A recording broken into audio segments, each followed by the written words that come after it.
Leary saw surfers as the throwaheads of mankind versus the dregs of mankind, versus the irresponsible sector of mankind.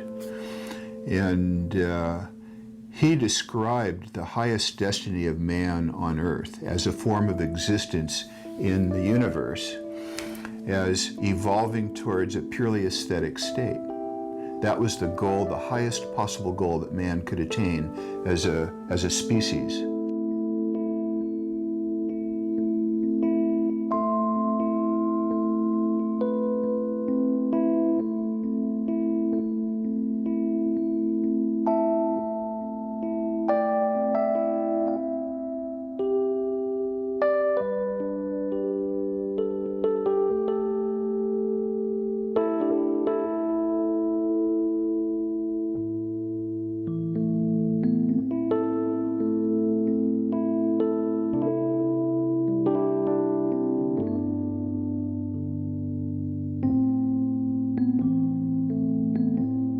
Historically, man had evolved around building city-states on the bluff for protection next to the river, for commerce, and was trying to store more acorns than he needed to eat that day. And the more acorns he could store, the more successful he was as a person. Well, Leary said that was all a false deity, a false reason for living, that really the dance was everything, and that surfers had discovered this before any other tribe on earth, and they were the living example of man to be emulated.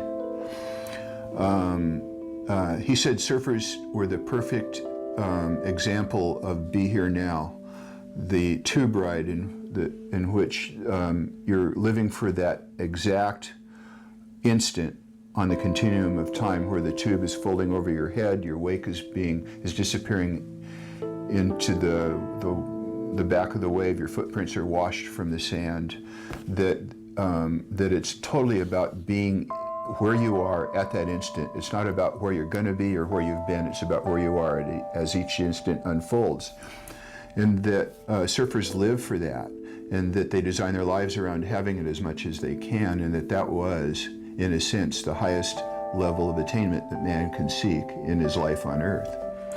And he also said that if you believed in that, you had to work to make it, to lead man to that goal. You couldn't just lay back and passively let other people carry the challenge and fight for that. You had to actually be a proponent of it and be a firm advocate of it and work hard to try and lead man to that place.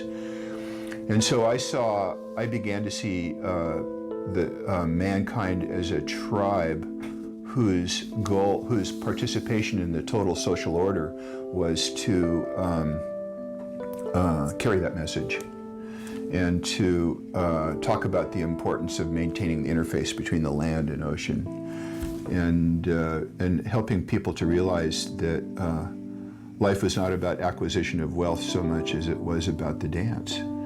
And once, because of that conversation with Leary, a friend of mine coined a term, reified. It kind of reified in me that it was okay to be a surfer and to spend your life seeking the ride and having the ride. And even as I grow older and the way I ride becomes atrophied, as my mind kind of takes over for my body, as my body falls away, the sum total of the effort is still equals 100%. So even as my experience in the water becomes simplified, the joy I get from it and the reward I get from it still is whole and round and fully worth having.